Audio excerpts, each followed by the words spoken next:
Shinra Kusukabe, a young boy living peacefully with his mother and younger brother. Nothing could go wrong.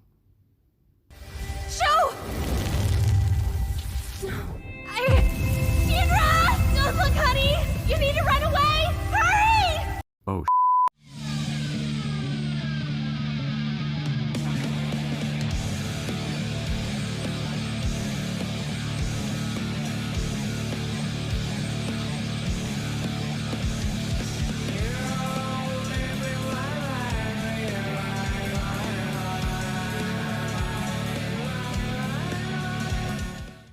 Shonen anime is one of the most popular genres. According to Sarah Martin, an anime for beginners, best genres and series to watch.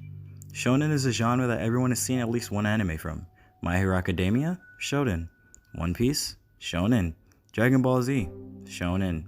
If you've watched anime between now and its inception, you've seen a shonen. But what is shonen? Going back to anime for beginners, shonen and really all anime genres are more like demographics, with each genre having its own target demographic, and shonen's target demographic are young boys. Shonen caters to a young male audience, often having a young male as its protagonist. Shonen are also often action-packed, featuring many fight scenes and battles. Now that we know what shonen is, here is why it works. Shonen anime often feature amazing over-the-top anime fights, big explosions, super cool power-ups, the whole mix. But where shonen really excels is its storytelling. A good shonen keeps you invested from the start of a character's arc to the end. A good example of this is Shinra Kusukabe from Fire Force. Shinra starts this story out as an underdog.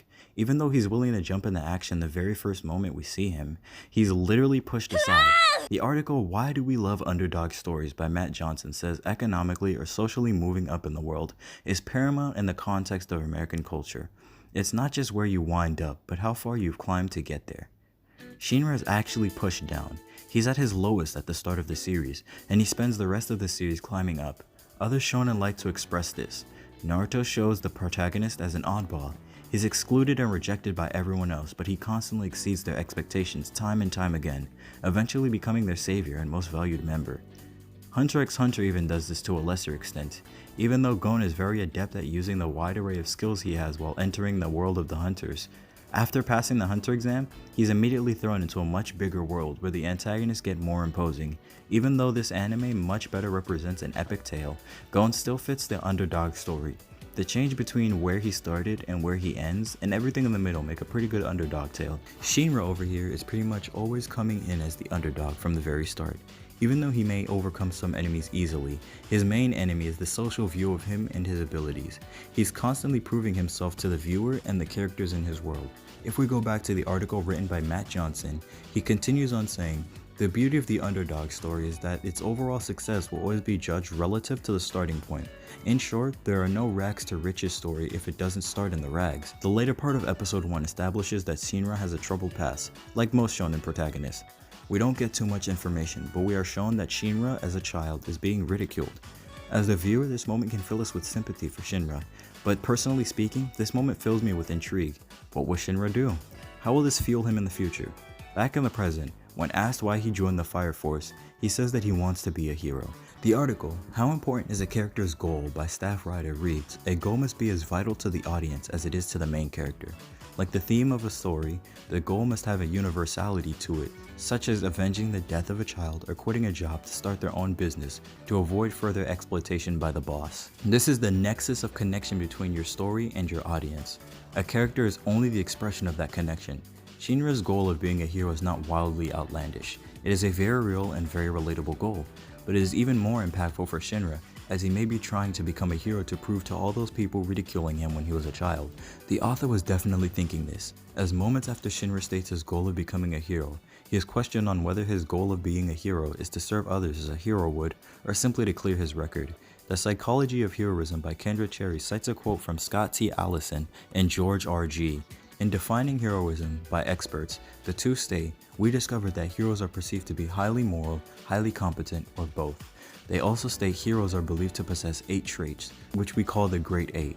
These traits are smart, strong, resilient, selfless, caring, charismatic, reliable, and inspiring. It is unusual for a hero to possess all 8 of these characteristics, but most heroes have a majority of them. Shinra has already proven he has some of these traits. When he saves the sister, he expresses his selflessness. He shows his empathy and caring nature, not only by asking if she's okay after saving her, but even relating the Infernal into his own past situations. This Infernal is a human that has had everything stripped from them. They can't speak or express themselves anymore. They aren't able to think like humans. They are reduced to the very basics of nature. Their only instinct is to survive. But beyond all this, Shinra is able to view them as a human. The entire fight, he eases and consoles them. The show flashes between reality and glimpses of Shinra's past, showing his mom, taking her words to his heart. But he's also remembering her fate, the family he couldn't protect. He wants to remedy that situation and works to it starting here, but he doesn't see the Infernal as a goal to be overcome or a wall to break down. He realizes that they were once a normal person, and he still treats them with respect. The contrast between his nurturing words and his actions, or even the tone of his words and the content, shows his true nature. I know you're in pain! Just let go! He's not expressing typical shonen traits like when Midoriya says he wants to protect everyone, then causes millions of dollars in collateral damage.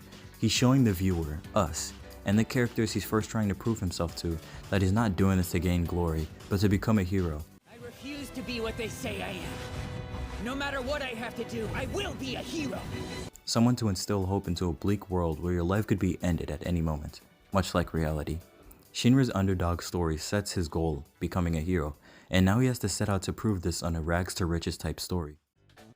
When Shinra and the rest of Company 8 are called to extinguish the Eternal stated before, here Shinra develops quickly, giving us a brief example of what he's going to be like within the series.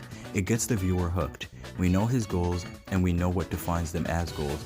We've established a rising action. Now it's time for the climax. I can't believe I'm about to do this. But Wikipedia's article about television plot explains in the case of a successful television series, the pilot is commonly the first episode that is aired of the particular series. Under its own name, the episode gets the series off the ground. The purpose of a plot is to get the series started, capture the viewer, and keep them coming back with each installment. Fire Force and Shonen in general have a way of drawing people in, playing off their decision-making skills. Melissa Chu wrote in an article called Why Your Brain Prioritizes Instant Gratification Over Long-Term Goals According to Science. Okay, wait a minute. Is there an article called Why People Like to Make Such Long Names for Their Articles? Anyways, Chu writes, the emotional part of our brain responds positively to instant gratification. When given the choice between cake now or broccoli later, this part of your brain pushes you to choose cake. Fire Force has a series of small, short-term goals to juice up your brain with dopamine, while also giving a long-term goal to keep you coming back. This is expressed in the climax and falling action. After setting the Infernal to rest, Shinra is rewarded. He has taken a step forward in his quest, he is rewarded positively by everyone, and the viewer is left with a happy feeling. The investment to continue Shinra's story is still there, but we are given enough satisfaction in this episode.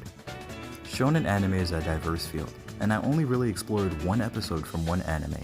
Fire Force is a prime example of new generation shonen. If you have heard of it and haven't watched it yet, please do. And if you haven't heard of it, then now is the perfect time to watch it.